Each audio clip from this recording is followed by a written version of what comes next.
Hi, welcome to another episode of Look Ma No Hands. My name is Linda, and this is a little program where I talk about my crochet endeavors. Oftentimes what I'm wearing is crochet. I talk about what I'm stitching, what I've been reading, what I'm watching on TV.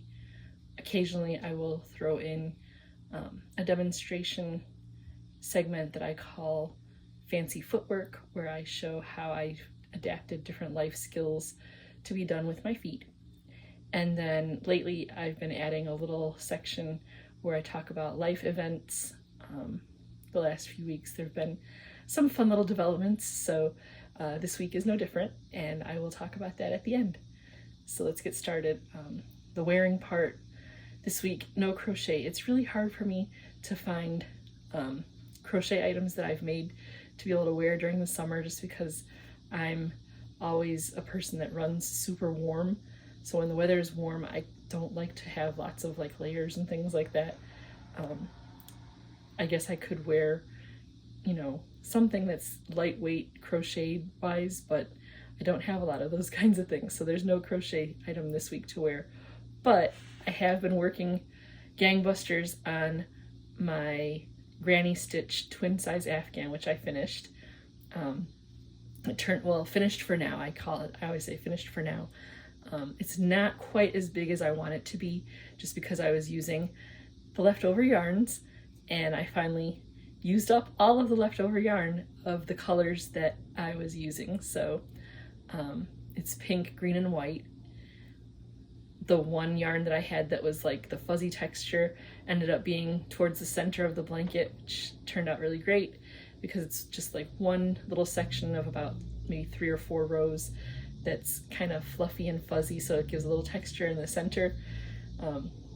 If I could stand working with that kind of yarn, I would make a whole blanket of that because it's so soft and fluffy, but alas, it's beastly to work with that fluffy yarn. So it turned out to be a nice little section in the center, but definitely not something that I could take the time to do a whole blanket of. And the reason why I say finished for now is because it's big enough to cover the top of the bed, a twin size bed, but there's not much drape at the end of the bed, down by the foot of the bed. There's a little bit of drape over the 2 sides, but I want it to be just a touch longer. So as I'm getting yarn from here, there, and everywhere, eventually I'll see about what comes my way in terms of pink, green, and white, and consider adding more to the end. But now that the blanket is of blanket size, I'm not able to use scraps anymore, so it's going to be like odd skeins, like full skeins, but not like, just now I'm to the point that it can't just be an odd skein, because even though I'm doing it as like a scrappy thing, and for the most part kind of just going with the flow of like, if the color runs out in the middle of a round, then I'll just pick up the next color and keep going. I don't want it to be like super hodgepodgey, if that makes sense. So now I'm gonna hold off until, I'll call it done for now, because it is big enough to cover the whole bed, but to really be to my full satisfaction, I want it to be just a little bit bigger. So there's that. And then when I finish the blanket, I can't leave my hooks naked. So I started up another project, dove back into the archive of patterns to one that I really enjoy, and found out that the first several times that I made the pattern, I misunderstood the directions and did it completely wrong. Oops. But you live and learn. So I redid the pattern because, again, I say I really like it. It's the honor roll vest. I believe it's the first finished object that I was wearing in my very first video of what I'm considering season 2. So if you go back and look at that old video from way back in January, you'll see the red vest that I have on.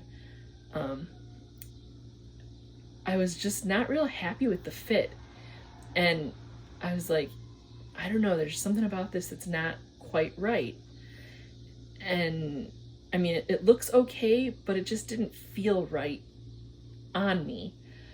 So I'm determined I was going to go back and redo the pattern again and see if maybe I sized down, if I would like the fit better. And then as I was going through the pattern and reading it, I realized, oh goodness, the stitch that they're referring to as a split stitch, I misinterpreted. I did it as a double crochet V-stitch, and that really does change the shape of the garment. So now that I understand the stitch better and am paying more careful attention to how it's working up, the garment looks a good deal different than the first ones that I did, which makes sense. There was nothing wrong with it in the first iterations that I've done, other than the fact that I completely misinterpreted the stitch. It still is a sweater vest, it just isn't perfect. And if you know anything about me, I like the things that I make to be perfect. So I went back and redid the pattern.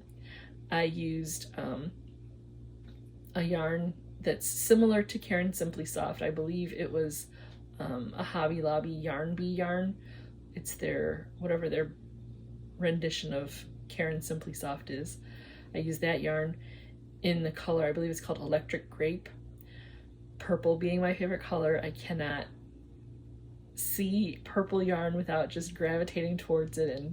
And this bit of purple yarn that I have is yarn that was given to me by my neighbor when she decided she no longer wants to work with knitting, crochet, and all that kind of stuff. So as she's cleaning out her craft room, she asked if I would be interested in it. Of course, I'll never turn down yarn. So she's been slowly bringing me whatever she can pull out of her craft room, and it's exciting to see like what kinds of things she'll be bringing over as she brings stuff over. But this purple yarn, like I said, purple is my favorite color. So when she brought that over and I saw enough of it that I could make a decent sized project, and there's still some left over, so I might even make myself a purple hat and scarf to go with it, to go with my sweater vest, and then I'll have like a whole little outfit. But the vest turned out really nice. Now the only thing is I did size down because last time I made it, it didn't fit the way I wanted it to. But now that I'm stitching it according to the directions as they were written, I'm hoping that it will fit this time, because now without those extra chain stitches, it's not working out to be quite as big. So I haven't tried it on yet. Eventually I will. I'm just kind of trepidatious because what if it doesn't fit? I went through all of that and it doesn't fit. If it doesn't fit, I have enough yarn left over that I might be able to do another one in the next size bigger and hope that it fits, but I don't know. We'll cross that bridge when we get to it. It did turn out really nice. I really like it. It looks like the neckline, which is the part that was the most problematic for me in the misunderstood renditions of it, that didn't fit right for me. So maybe when I try this on and the neckline is shaped better and just the overall fit is better, I'll like it. But like I said, if it doesn't fit right, maybe I'll offer it to my niece or put it up for sale. I don't know. But it turned out really nice. I love the color. This electric purple color is just like, it's everything. I am just like in heaven when I see this color. So yeah, that's what I've been stitching. Although, like I said, I don't like to leave my hooks naked. Right now, I'm at a loss for what to make. I'm thinking probably I'll make a couple of tote bags just because they're quick and easy and something that I can finish and be satisfied of. But there may not be a lot of crochet for next week because I'm also still continuing on working with resetting my studio and making it exactly the way I want it, which exactly the way I want it is always changing. So hopefully this will be the final reset for myself and it will be to the way I like it. If not, I spent some money on some bookshelves that if it's not the way I like it, I'm gonna be in trouble. But hopefully it'll work out to the vision that I have in my mind and provide the function that I want in my setup. So big things happening, like changes that I'll be doing and improved content, things like that. So a lot more work for me, but as I said, I'm really enjoying producing videos and just doing all kinds of fun stuff. So as the year is progressing and we're kind of like on the downside of this calendar year, and I started in January, I want to tweak things here and there and make improvements as I go. So there's that. What I'm reading this week, as I mentioned last time, there was that whole like crazy thing with the Libby app and messing up the book that I was reading, which I didn't really like the book anyway. Starting up a new book this week. I'm kind of like losing a little bit of momentum and steam on my reading, but I started God of the Woods by Liz Moore. It's another, I guess you could say, like thriller type of novel, or like a mystery, a crime novel, where there's a summer camp and the daughter of the owner of the camp turns up missing, and no one's really sure exactly if it was a matter of a kidnapping or if she ran away or if there was an accident. So I'm not really sure what all is happening in the story at the moment. I'm not very deep into the story, but so far I will say that it's kind of a slow burn. There's a lot of just like uncertainty throughout the novel. So yeah, we'll see how things go. There's a pretty thick plot when it comes to the main character and like all of the backstory to like her situation, her circumstances. So as I read through it, I'll figure out if I like it or not, and I'll let you guys know next week how I feel about this book. So far, like I said, it's a good book in terms of something that I don't usually read, even though lately it seems like mystery novels and crime novels have kind of become my jam right now. I've leaned away from my typical like romance reads or like sci-fi type stuff. So yeah, I'm just kind of feeling it this summer with reading a lot of thrillers and crime novels. They've just kind of piqued my interest. So going right into what I've been watching. In my notes here, I just keep things written down. If you keep seeing me look down, I'm looking down at my notes. Pretty much more of the same. Tim and I watch General Hospital now. I've roped him in to watching General Hospital with me every week. So it's fun to have time to like discuss that with him and share that time. We watch Bachelor in Paradise. We really like those kind of like guilty pleasure type shows. We like watching all the drama unfold, and yeah, so we've been watching that. Very much enjoying the addition of the Golden Bachelor and Golden Bachelorettes into Bachelor in Paradise. I've watched several seasons of Bachelor in Paradise, but the element of the Goldens just really adds a little something to the show. So we both have a favorite in terms of Golden Bachelor, Gary. He is awesome. He's like one of my favorite participants in that program. So yeah, I hope for good things for him because he's just a very likable person on that show. Then the other night I watched Chicago Stories documentary about Jane Addams. It's a PBS program.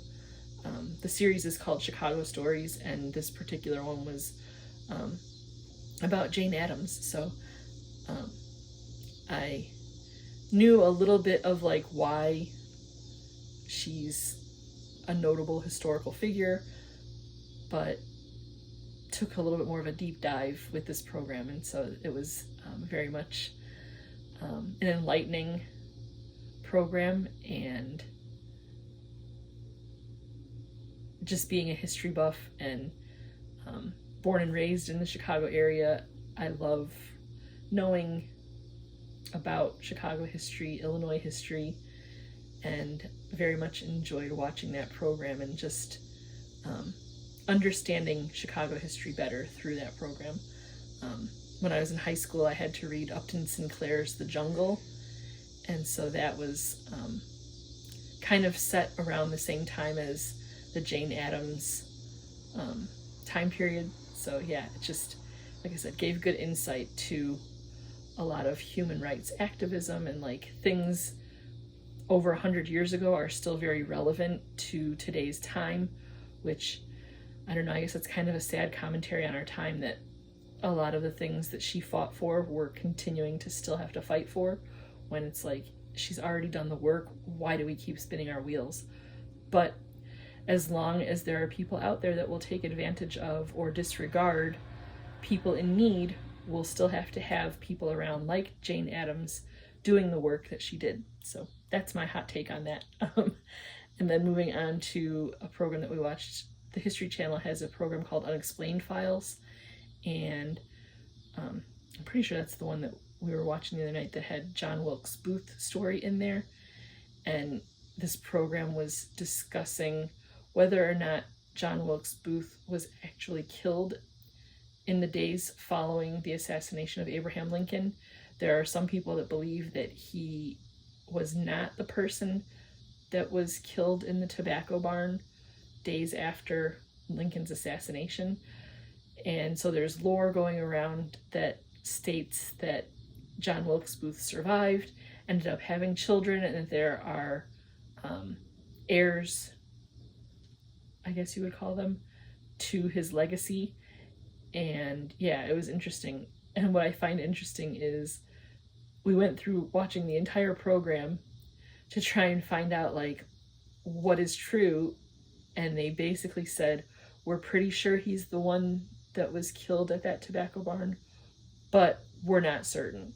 So the jury's still out on it. I tend to believe from the data that they had collected that he did not sire any children. He does have like family descendants in terms of like nieces, you know, great nieces, great nephews, things like that, but no direct descendants of him. So there's that. And then with how I was saying, adding in a little bit of kind of like a life update thing. If you recall, last week I talked about the Chicago Stories documentary that Tim and I watched called Candy Capital, and it talked about all of the big candy companies that kind of came up through Chicago in like the late 1800s, early 1900s, like Ferrara Pan and all of those kind of factories, M&M Mars. We're very familiar with the M&M Mars factory because we go past it every time we go to Shriners Hospital Chicago. They're neighbors to one another, so that's always an exciting little tidbit to feel when we go to the hospital, because you drive right past the candy factory, and sometimes when they're concocting the delicious candies, you just get like a face full of chocolate smell in the air. And it's one of my favorite memories of going to the hospital, is getting out of the car and just inhaling the deep breath of chocolate smell as I'm walking into the hospital. So yeah, that's fun.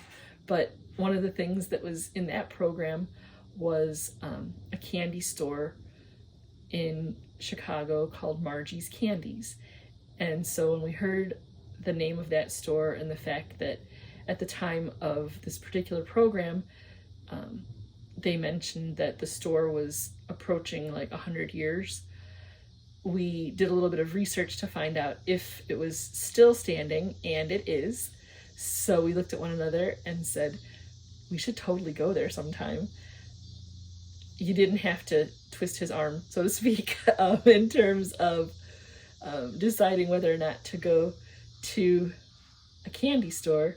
When I said we should totally go there, Tim 100% agreed with me, and we made plans to make a little field trip to Margie's Candies, and it did not disappoint.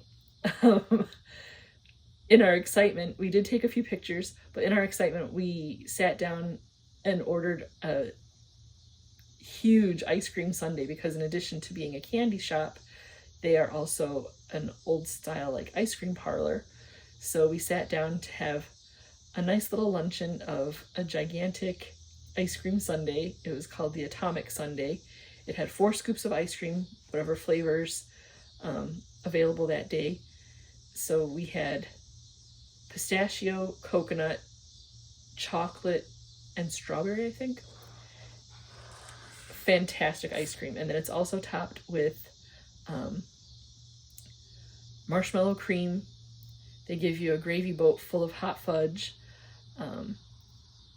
a small container of peanuts if you want to add the peanuts to it. Of course we did.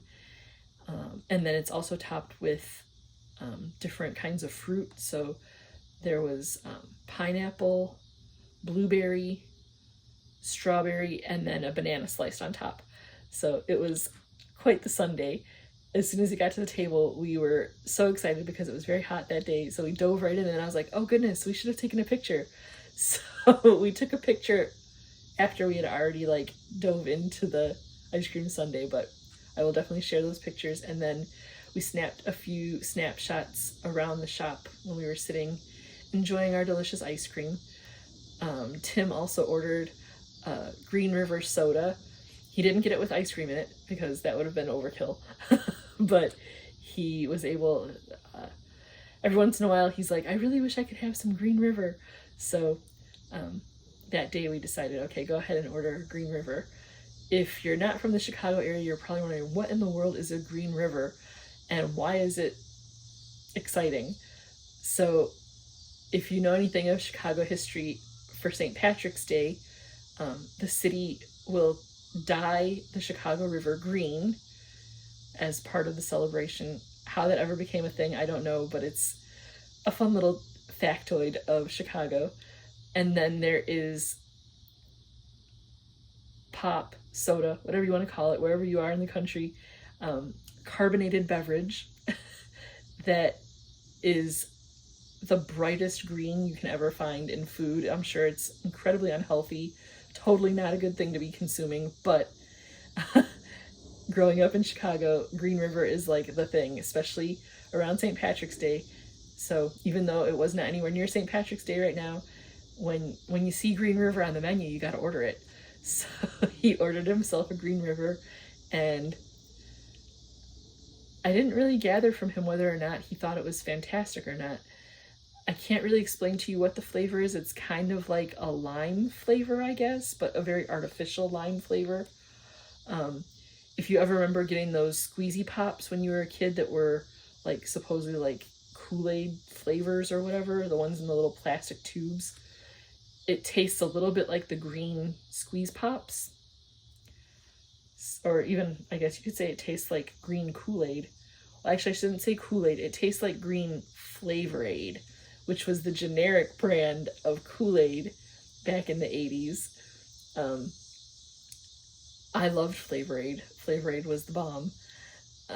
And had to love the odd flavors. I was particularly fond of the green one and the purple one. And we say green and purple because it's supposed to be like lime and grape, but I've never tasted a lime that tasted like green Flavor-Aid, and I've never tasted anything grape fruit-wise that tastes like purple beverages.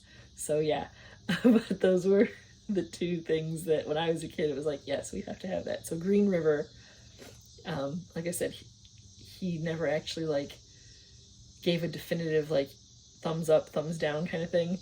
So I don't know if he enjoyed it or not, but he drank all of it, so it couldn't have been all bad, right? So yeah, there was that we did last week.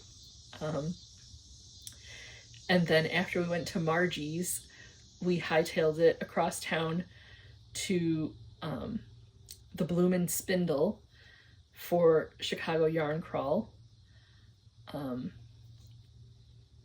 It's a shop that I've seen discussed on a few other channels.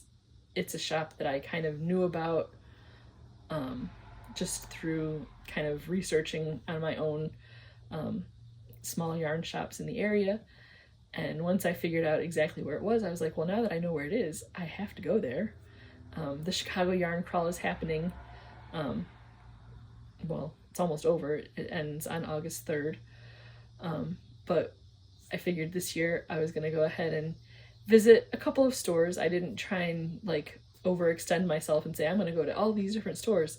So we went to the Bloom and Spindle, and did not disappoint. It is a very small shop, but it's super cute. Like the outside of it, the storefront is very bright, inviting, colorful.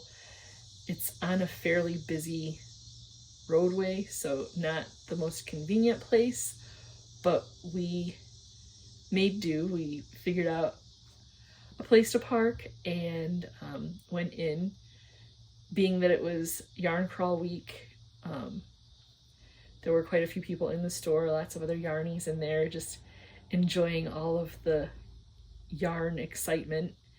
I ended up getting 2 skeins of yarn at Bloom & Spindle, both from the small hand-dyed yarn shop or yarn line, I don't know how you would call it, Gnome Depot.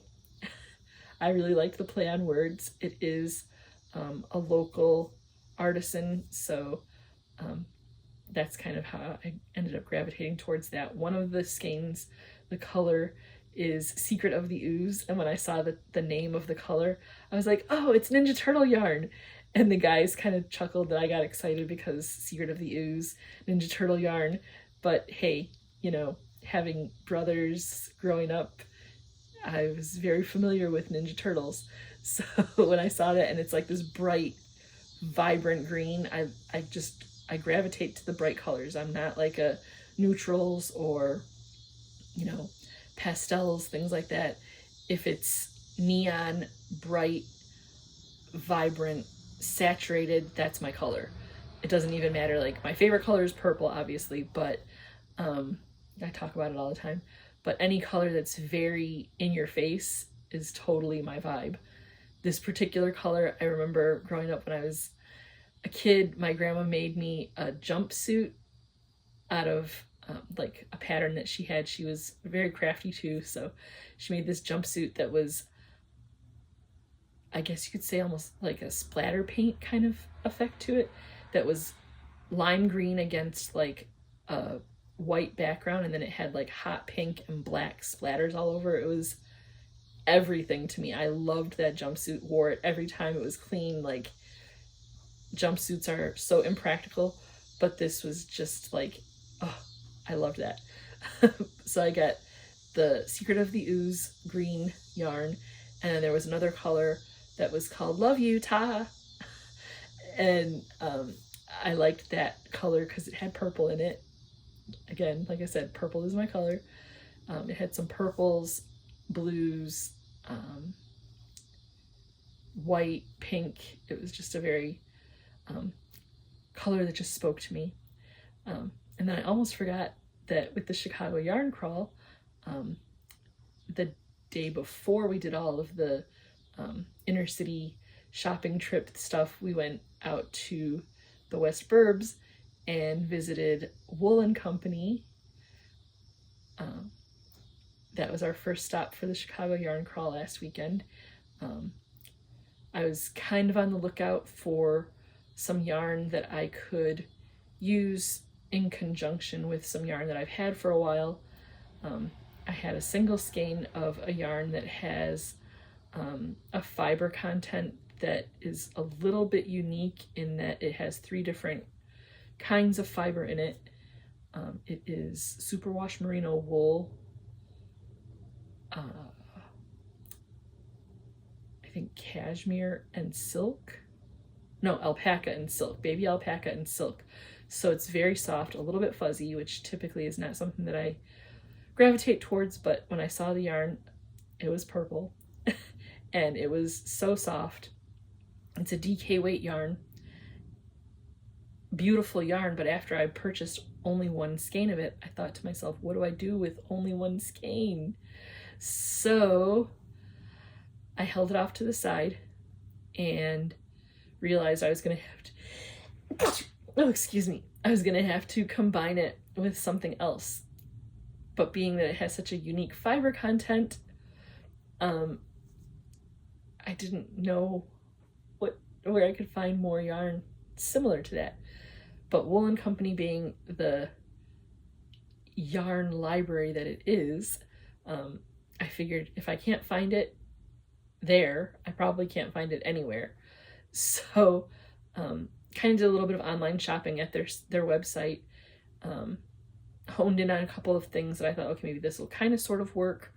And then when I went to the store, the employees there are always like super helpful. This is the second time I've been, and both times that I've gone in, there have been plenty of people working in the shop that ask if you need any help. They're there to, you know, kind of guide you through the wonderland that is Wool & Company.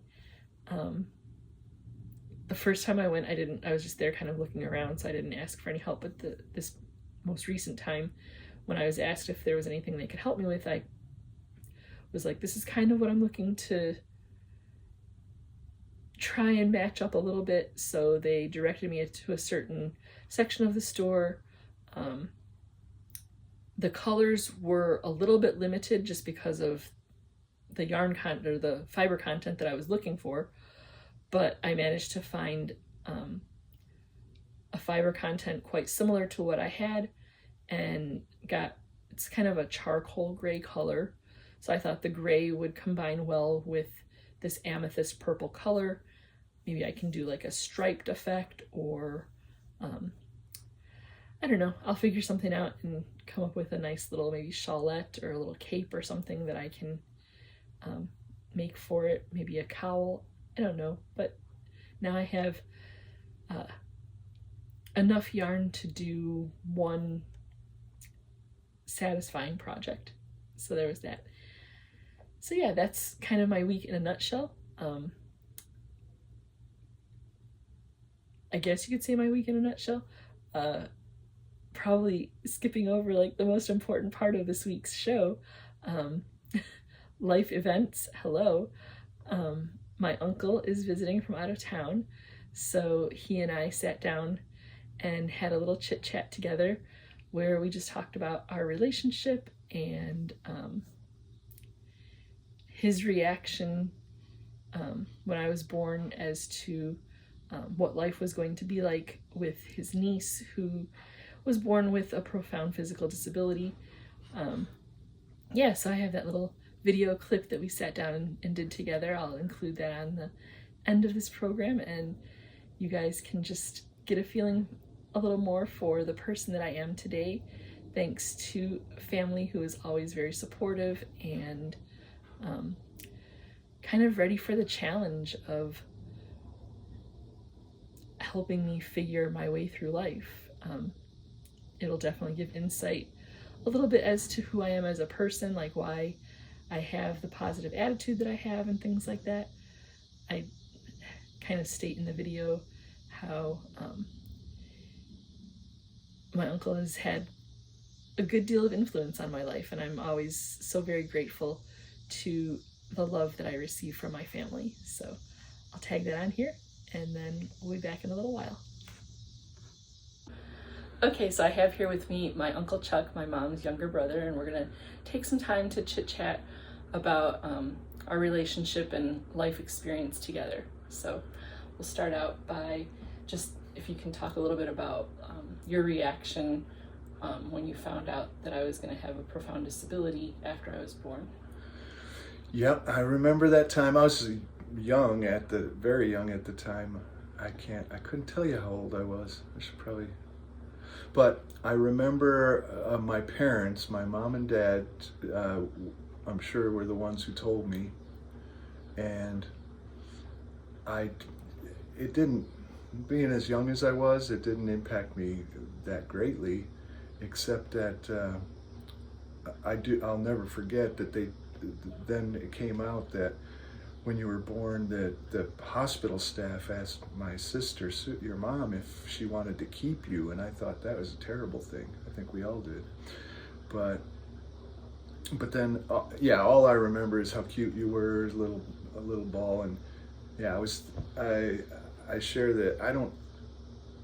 I don't think it ever, as you were growing up and at that time, I never really saw you as somebody without arms. You were just Linda, you know? And I think that's how that's one thing you've helped me see throughout life, is that people we bring a whole certain package to life, and whether that's In your case, you don't have arms. In my case, I have psoriasis or something. It shapes who you are, whoever you are. Right, the good, the bad, the ugly. Yeah.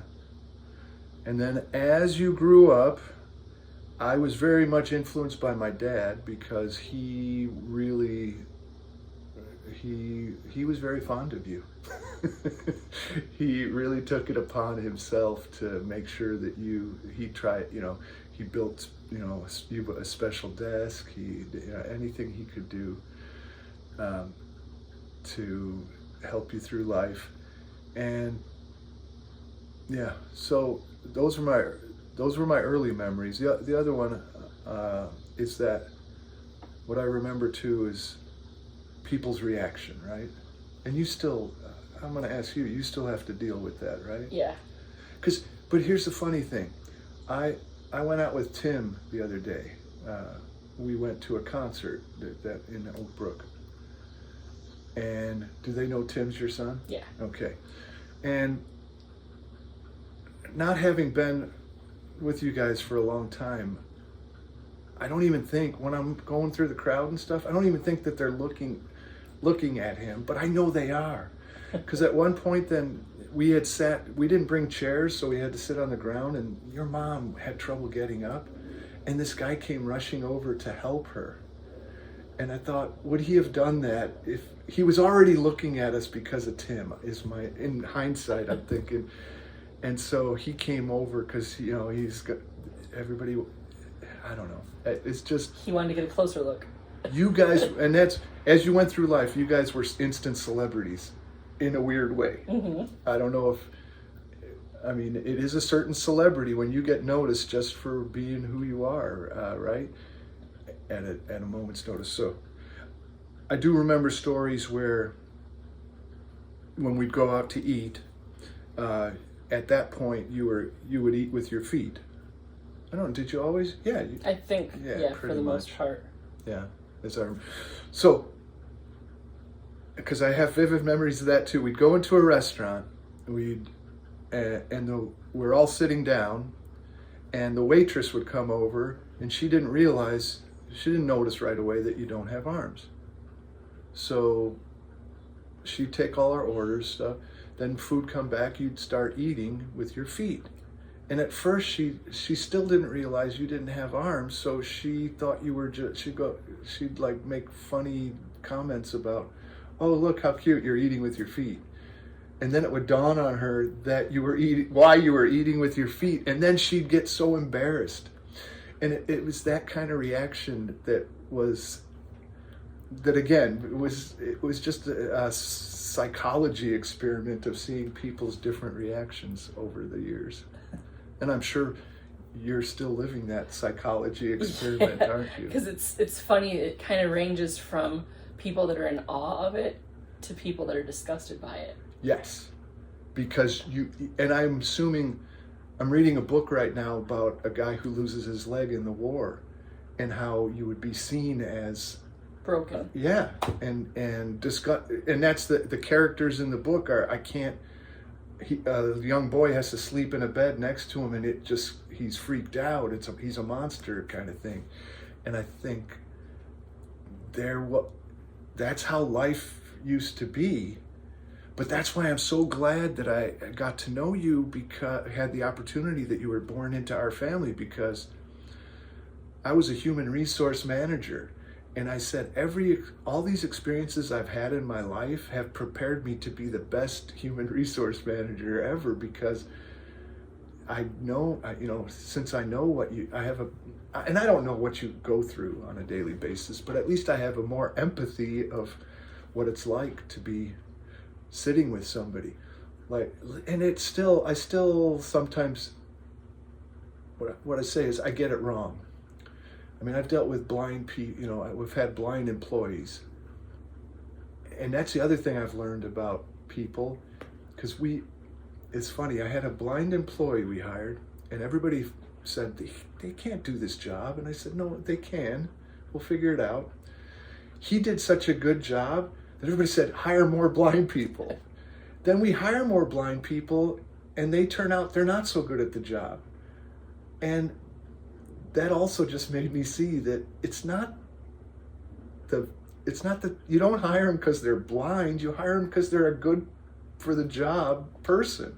And some people are going to be blind and good at a job, and not blind and blind and not good at the job, just like every other human being.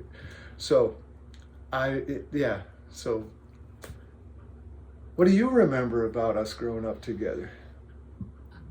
I remember like what you were saying about Grandpa wanting to give me every opportunity I could have. I know Mom tells the story when I was preschool age maybe, and Grandpa bought me a pair of roller skates for my birthday, and she was beside herself because it took me forever to learn how to walk, and I wasn't that good at just plain old walking. And so then the idea of putting me on skates was terrifying, and she questioned, like, why would you do that? And he says, because I want to see if she can do it. And so I think that, even though I was so young, really shaped a lot of who I am as a person, because it's like, let me see if I can do it. And there may be things that are more challenging than other things, just because of having to think my way through how I personally am going to do things that other people just kind of take for granted. But I think without those moments of challenges from the people that cared for me when I was young, I wouldn't have a lot of the experiences and be in the place I am in life now without, I always say I was born to the family that I needed to be born to, because between my parents, and they were so young, kind of just going with the flow and letting me live my life, you know, with all my cousins and my siblings and my friends. Like, I wasn't put into any kind of situation where I was with other disabled kids. It was like I was mainstreamed, and I just had to figure out my way through life. And a lot of people now might look back at that and think that that's like cruel, or that wasn't the best path, but it was the best path for me. Yeah. No, it's funny you mentioned that, because it just crossed my mind that what courage it took for your mom and dad, because here they had you as their first child, and then they continued to have children, because I'm not sure what they knew, how much they knew at the time. And I don't think they knew much. It was just basically presented as it was a genetic mutation during her fetal development. Yeah. And we don't know much more than that. Could it happen? Yeah. So, yeah, that's an interesting thing, but yeah, it turned out great. But I think one of the things that I always, when I think about my dad, sometimes I think we overcompensate, because I know I always say, I used to bug you all the time, why don't you drive? Well, it's like, if you don't want to drive, then why should you drive? And so it's just like anybody else. If you want to try something, well, you should try it. But there's many people who don't like roller skating. Like I say, there's many people who never roller skated in their life, and they're perfectly happy. But you also, because now I'd say this with anybody too, is I think the struggle in life is you have to think about how much is because of who you are, the disability, and how much is just other stuff. And I dealt with this all the time at work because of hiring, right? It's how do you can never separate the fact that did we make that decision because of something to do with the disability, or was it just purely the person and work? And I don't think you can separate those two things. And I say that because you could say, is that person trying hard enough? Because that's what we all, like any kid, you say, are they applying themselves in school, and are they doing things they should do? But that's a tough thing. What I've learned though in life is that we can't make somebody else do anything. It's got to be, we have to motivate ourselves to do it. And so how do we encourage people to do that? But I love the fact, I remember too when you had your bike, your banana bike, riding around the neighborhood. Mm-hmm. And then the fact that you were a school teacher for so long, it always, that demonstrated to me that you were going to be fine in life. And, you know, life ebbs and flows. Like, yes, it does. Things can go your way for a long time, and then something happens and it has nothing to do with disability or anything in between. Yeah. And you just kind of have to roll with the punches. And but you've really, that's what I say, having you in the family and in my life really broadened my perspective on that whole. So when I was dealing with hiring our first employee that's blind, I had a much better empathy. And that's what I say, I've had experienced just about every unique thing that could happen. Like, I know a lot about prisons that most people will never know without going to prison. And luckily, I do it for a different reason. But then whenever I deal with somebody that has a situation like that, I know more about it than your average person would know about it. So that's why I think I just feel very fortunate in a way. Because that's where you look at every interesting thing that happens to you, if you find the good in it, and it just adds to your life. Well, and I think, like I said before, being born to the family that I needed, I don't ever consider my circumstances being bad or unfortunate. It's just my life. And I always say, you know, you can sit around and complain about things. You can sit and you know, cry in your beer, but what do you have? Salty beer. Yep. Like, you can't always feel like everything is against you and everything's bad, because then you miss the good. Yeah. Well, I would say growing up too, you were always still the leader of the pack, what they were. You guys. There was a lot of kids there. Yeah, being the leader of the pack sometimes got me in trouble. Yeah, I'm sure in school, I used to get called bossy by the teachers, and in reflection, it's like, was I bossy? Like, nowadays you think bossy as being like a negative thing, but now they don't use that. They say that they have good leadership skills. There you go. One person's bossy is another person's confident leader. That's why what I always say that too is when there's times I get too upset at work about somebody. Like, I had an employee recently say something. She was blaming our quality team because they didn't rate her high enough on this call that she had. And I said, wait a second. We're here for the members. It's not his fault. He's doing his job. And I thought after that, I thought I'm probably a little too strong there. So what I call it is passion. I was too passionate. not angry, passionate. It's the games we play to convince ourselves we're okay in what we're doing. But yeah, it's been a pleasure having you in our life, and I hope you feel the same way about me. Well, I always say, like, there's certain people in my life that really contributed to who I am as a person. I don't know if they'll look at that as a compliment or as a burden, but you're one of those people. I feel like I always felt encouraged by you, and I always felt like I knew I could turn to you if there was something that was beyond my scope of understanding. And there were times that, like, just different thoughtful gifts that you had got me for my birthday. Like, one year you got me a microscope. And it's just things like that it made me understand now as an adult. Like, you were looking for things that you knew were things that I could do, and things to kind of encourage me and push me into a direction that, okay, you might not be, you know, an Olympic gymnast, but maybe you can go into science, or maybe you can go what you can, right. Yeah. And so I think that's a big part of who I am as a person, is like understanding there will be limitations, so don't focus on that. Turn to the things that are your strengths, and turn to the things that you are capable of doing. Yeah.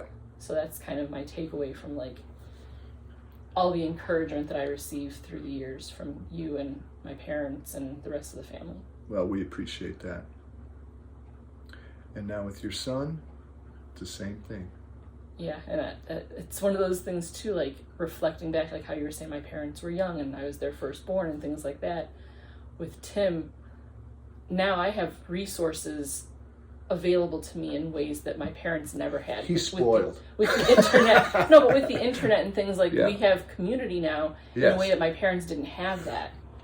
And you just made me think of that too, is here we are talking, and this will be posted on the internet and people can see it and stuff. It's not like you could, when you were born, you couldn't have pulled up and said, oh, here's somebody just like her and she's living a beautiful life. Exactly. And that's part of why I do this, is because I know that there are people out there that are coming into a life situation like this, and it is scary and it is unsettling. And when you feel like you're alone, yes, it makes it even harder. Yeah. But that's the other thing. Well, that's one good thing from the internet, is that you realize there is no unique, totally unique. Well, everything in a way is unique, but also other people are going through almost everything somewhere. There's somebody going through the same thing. And it also gives an opportunity where it may not be the same thing, but it's close enough that you can bounce ideas off of one another, and maybe the solution that I've come up with in my life isn't exactly what would work for the next person, but it might give them an idea to springboard off of, that they can then take the way I do things and modify it for themselves. So when did you make the decision? Because I know we were always working with Shriners, and I remember you had the thing that you'd put on your shoulders and be able to... The prosthetics. Yeah. When did you decide prosthetics are not for me? So that's a good story. When I was about 12 years old, I think I was like in 6th grade, I had to go to clinic because I had a broken arm. One of the screws in the elbow of the prosthetic had come loose, and the locking mechanism for the elbow wouldn't work. And so literally the only time I ever wore my prosthetic devices was if I had to go to clinic.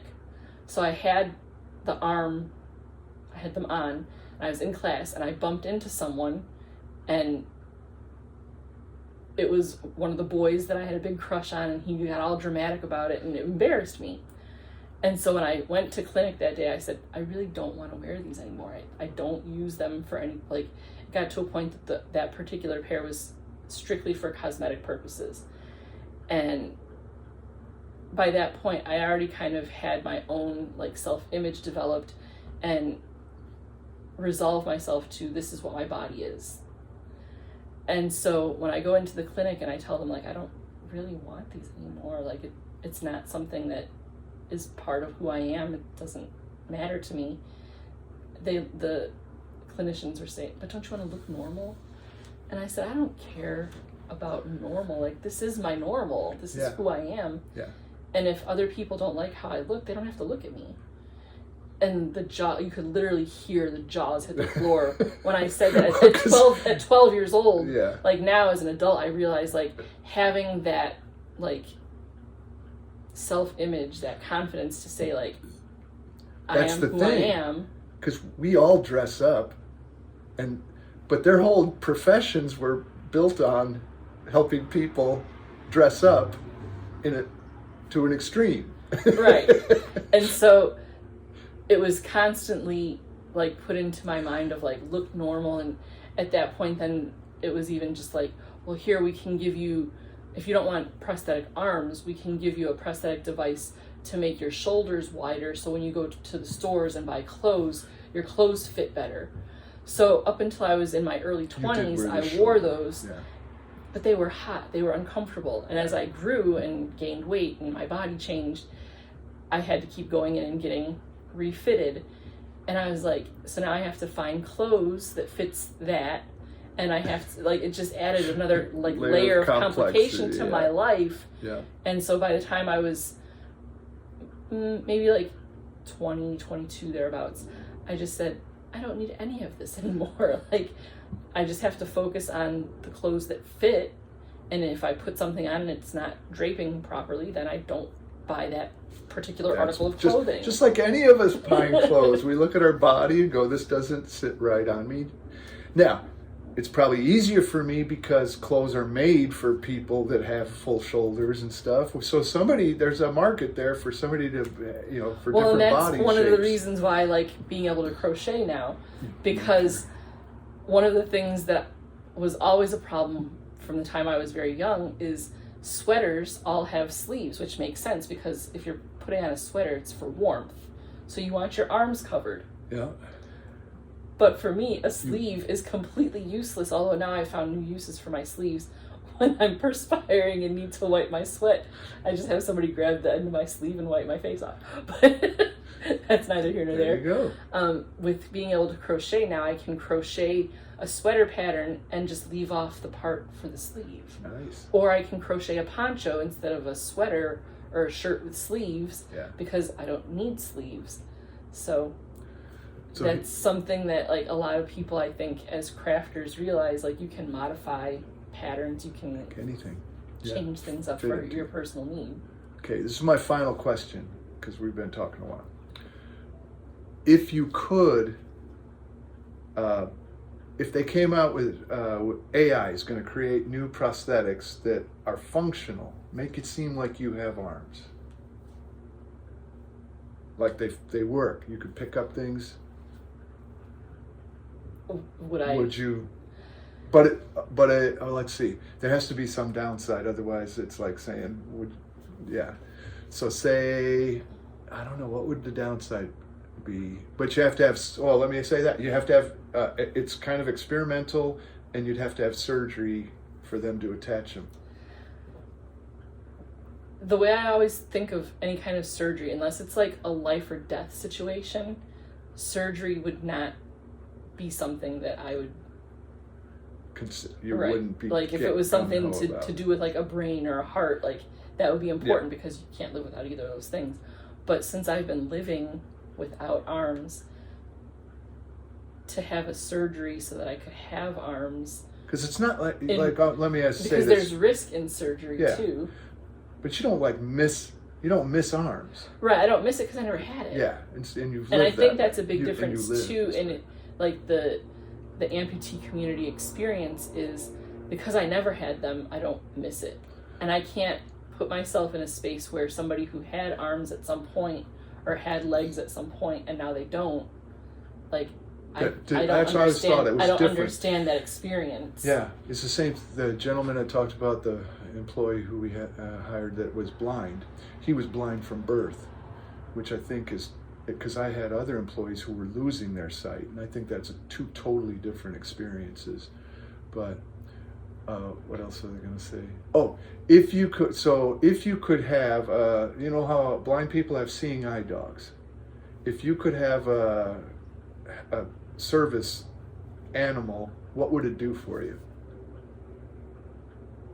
That's a good question because, like, I think of things like that, especially, like I said, for Tim, now as he's getting older and wanting to be more independent in the world and things like that. Like, what kinds of tasks would a service animal do to make my life more independent? And Tim and I have had those discussions in the past. Like, if you got a service animal, what tasks would you teach it? You know, what training? Because that's the whole thing with the service animals. They're trained for specific tasks. I'm thinking big picture here.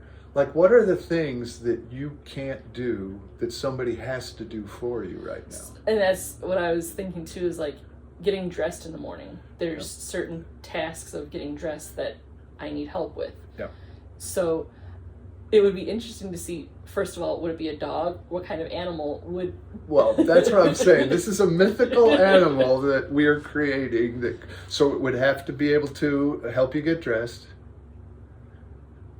The seatbelt thing. The seatbelt, because as I get older, I know that it's going to be harder and harder. I can do it now, but only from the passenger side. If I'm on the driver's side of the vehicle, the moving that's necessary for that, I have. It's interesting. So nobody's developed see, now I think Shriners needs to develop some type of seatbelt that you just can sit into, kind of. You know what I mean? That's already, yeah. Because it seems like that could be something that could be done.